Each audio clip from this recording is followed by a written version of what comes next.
نحمده ونصلي على رسوله الكريم اما بعد فاعوذ بالله من الشيطان الرجيم بسم الله الرحمن الرحيم حرمت عليكم الميتة والدم صدق الله العلي العظيم ونحن على ذلك لمن الشاهدين والشاكرين والحمد لله رب العالمين۔ میرے معزز سامعین، جیسا کہ آپ کے علم میں ہے کہ الحمدللہ اللہ رب العزت کے فضل اور کرم سے ہم ذی الحجہ کی 10ویں تاریخ میں داخل ہو چکے ہیں، اور اس دن کو اللہ رب العزت نے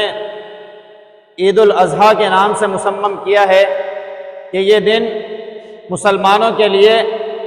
اللہ رب العزت کے نام کو بلند کرنے کے لیے اور اسی طریقے سے اسلام کا پرچار کرنے کے لیے ایک عید کا دن مقرر فرمایا ہے کہ اس دن تمام کے تمام حلال جانوروں کو اللہ رب العزت کے نام پر قربان کیا جائے، یعنی وہ جانور کہ جو 4 قسم کے جانور بکرا بکری، دمبا،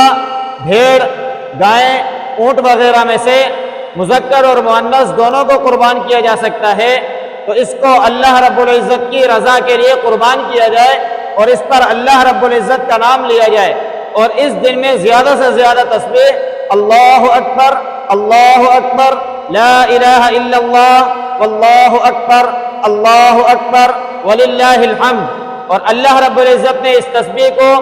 فرض نماز کے بعد پڑھنا لازم قرار دیا کہ اس کو فرض نماز کے بعد پڑھنا لازم ہے، جماعت کے ساتھ پڑھیں یا علیحدہ پڑھیں، چاہے نماز قضا ہی کیوں نہ ہو جائے، قضا نماز ادا کرتے وقت بھی آپ نے یہ تسبیح لازم پڑھنی ہے۔ پھر اس کے ساتھ جانوروں کو قربان کرتے وقت اس بات کا خیال رکھا جائے کہ جانوروں کی قربانی کرتے وقت ان کی چاروں رگیں کاٹ دی جائیں۔ چاروں سے مراد یہ ایک نر خرا جس سے وہ خوراک کھاتا ہے، دوسرا سانس والی نالی جو ہوتی ہے وہ، اور 2 ودج جس سے خون دل سے پریشر کی طرف، دل جب پمپ کرتا ہے تو پریشر سے دماغ کی طرف پہنچتا ہے، ان میں سے دونوں کٹ جائیں یا ایک کٹ جائے تب تو جانور حلال ہو جاتا ہے، اگر 2 رگ کٹیں اور 2 نہ کٹیں تو پھر جانور حلال نہیں رہتا۔ اور اس میں ایک بات اور یہ خیال رکھنی چاہیے کہ جتنی دیر آپ نے اس کو ذبح کیا ہے، پالا ہے، لائے ہیں، اس کی خدمت کی ہے، تو ذبح کرتے وقت ذرا جلد بازی کا مظاہرہ نہ کیا جائے کہ اس کو جلدی ٹھنڈا کرنے کے لیے اس کے حرام مغز کے اندر چھری کو کھڑا کر کر مارا جائے۔ جب 4 رگیں اس کی کٹ جائیں تو چھری کو روک دیا جائے، چھری مسلسل اس کے اوپر چلاتے رہنا اس کے لیے تکلیف کا باعث بنتا ہے اور کچھ حاصل نہیں۔ اور اس کے علاوہ اگر ہم اس کو جلدی ٹھنڈا کر دیتے ہیں تو طبی بنیاد پر اس جسم کے اندر جانور کے خون نہ نکلنے کی وجہ سے بیماریاں رہ جاتی ہیں، اور اللہ رب العزت نے اس خون کو ہمارے اوپر حرام کیا ہے جو بہتا ہوا خون ہوتا ہے۔ اب اگر یہ گوشت میں جم جاتا ہے تو وہ بھی ہمارے لیے نقصان دہ ہے، اگرچہ وہ ہمیں معلوم نہ ہو، اگر وہ اس میں گوشت میں سرایت کر جائے گا روکنے کی وجہ سے تو بیماریاں جنم لیتی ہیں اور بیماریاں ہمارے لیے باعث مضر بنتی ہیں۔ اس خون کو بہنے دیا جائے، اور بہتے ہوئے خون کو ناپاک اور نجس شریعت نے قرار دیا ہے، اس سے اگر کپڑوں کو لگ جائے تو اپنے کپڑوں کو بھی بچانا چاہیے، اگر لگ جائے تو اس کو دھو لینا چاہیے۔ اور اونٹ کی قربانی میں خاص طور پر لوگوں میں یہ بدعت اور خرافات دیکھنے میں آئی ہیں کہ وہ بوتل میں بھرنے کا اور برتنوں میں بھرنے کا ایک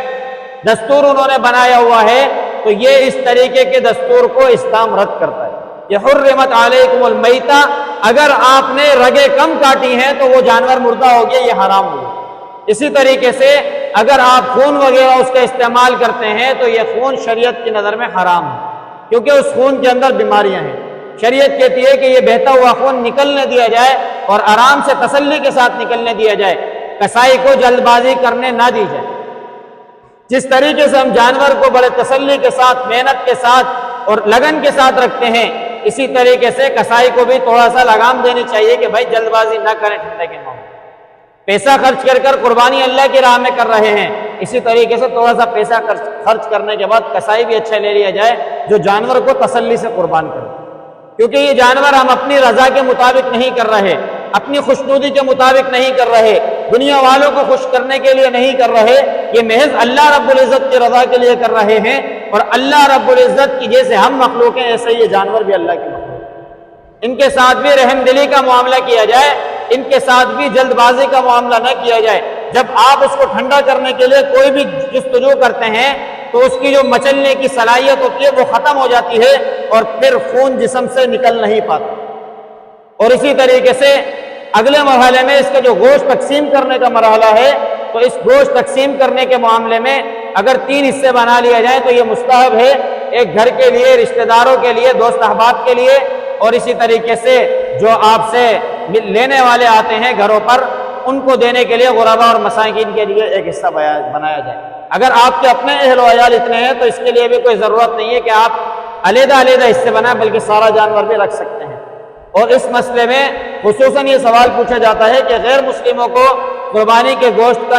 یہ جو گوشت ہوتا ہے یہ دینا جائز ہے یا نہیں ہے؟ تو اس کو بلا اجرت، اگر کسائی آپ کے پاس ہے تو کسائی کو اجرت کی صورت میں آپ اگر وہ گوشت دیں تو یہ جائز نہیں ہے، لیکن اگر ویسے ہی آپ سے مانگنے کے لیے آ گیا ہے تو آپ اس کو وہ گوشت دے سکتے ہیں اور اس کے لیے استعمال وہ کر سکتے ہیں۔ ایسا اس میں نہ سمجھا جائے کہ یہ غیر مسلموں کو نہ دیا جائے، بلکہ غیر مسلموں کو دینا بھی جائز ہے، یہ الگ سے صدقہ ہے۔ قربانی ایک الگ قربانی ہے جو ہم کر رہے ہیں اللہ رب العزت کی رضا کی خاطر، یہ گوشت تقسیم کرنا ایک الگ صدقہ ہے جو اللہ رب العزت نے ہمیں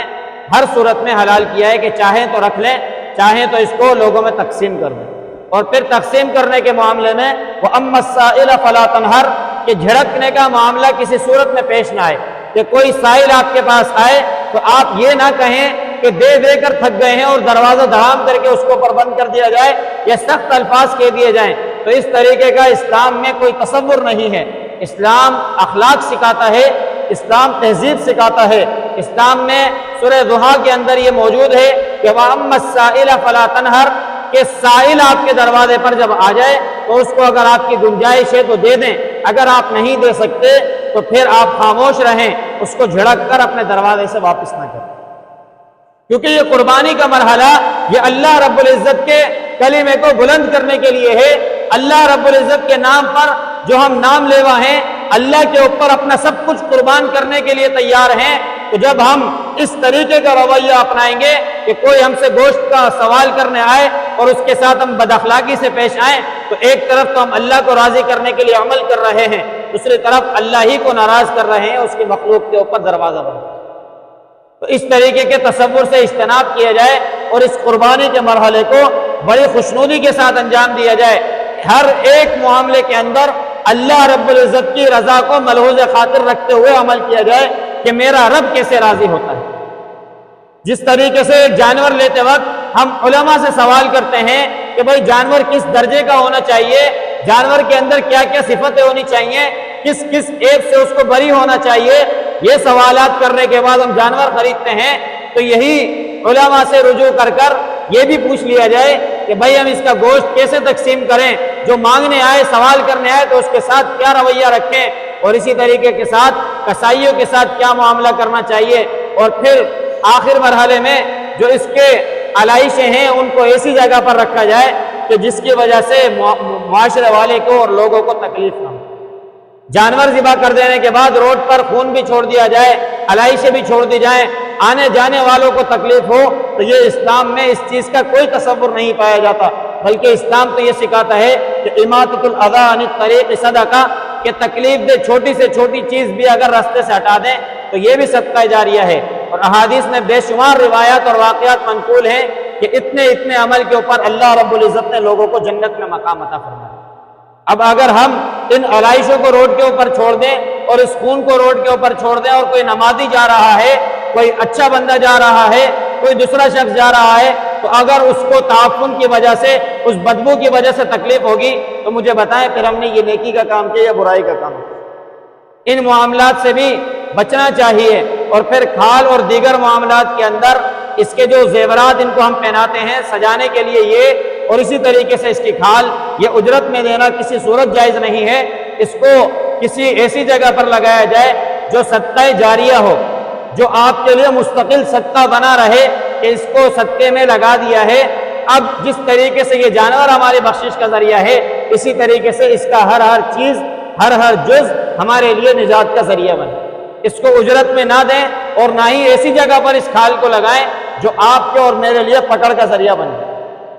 اور اگر آپ چاہیں تو اس کھال کے ذریعے اپنے لیے جائے نماز بنوائیں، اپنے لیے جو کچھ بنوانا چاہتے ہیں وہ بنوا سکتے ہیں، اس کی اجازت ہے، لیکن اس کھال کو صدقہ کریں گے تو یہ زیادہ قابل تعریف ہے اور قابل تحسین ہے کہ جس طریقے سے جانور احادیث میں آتا ہے اپنی تمام کی تمام چیزوں کے ساتھ کل قیامت کے دن اس ترازو میں رکھا جائے گا اور تولا جائے گا، اس کے مطابق اجر دیا جائے گا، تو اسی طریقے سے اس کی کھال کو بھی ہم صدقہ کر دیں تاکہ وہ بھی کل قیامت کے دن ہمارے لیے اجر میں بڑھانے کا سبب بنے۔ اس طریقے سے قربانی کو ادا کیا جائے اور قربانی کے تمام معاملات کے اندر شریعت کے ایک ایک عمل کی طرف نظر رکھی جائے۔ دعا ہے کہ اللہ رب العزت خود مجھے بھی ان باتوں پر عمل کرنے کی توفیق عطا فرمائے، آپ تمام میں سے ہر ایک کو عمل کی توفیق عطا فرما دے۔ وآخر دعوانا ان الحمد للہ رب العالمین۔ الحمد للہ رب العالمین والعاقبۃ للمتقین والصلاۃ والسلام علی سید الانبیاء والمرسلین۔ اللہم انت السلام ومنک السلام تبارک یا ذی الجلال والاکرام۔ اللہ کریم ہمارے یہاں بیٹھنا اپنی بارگاہ عالیہ میں قبول فرما۔ اللہ کریم قرآن اور احادیث کا سننا سنانا اپنی بارگاہ عالیہ میں قبول فرما۔ یا اللہ یہ جو فضیلت والے دن اور رات گزری، یا اللہ اس کی برکتیں رحمتیں ہم سب کو عطا فرما۔ یا اللہ اسی طریقے سے یا اللہ آج کی رات بھی بڑی قیمتی ہے، یا اللہ آج کی رات کو بھی ہمیں قیمتی بنانے کی توفیق عطا فرما۔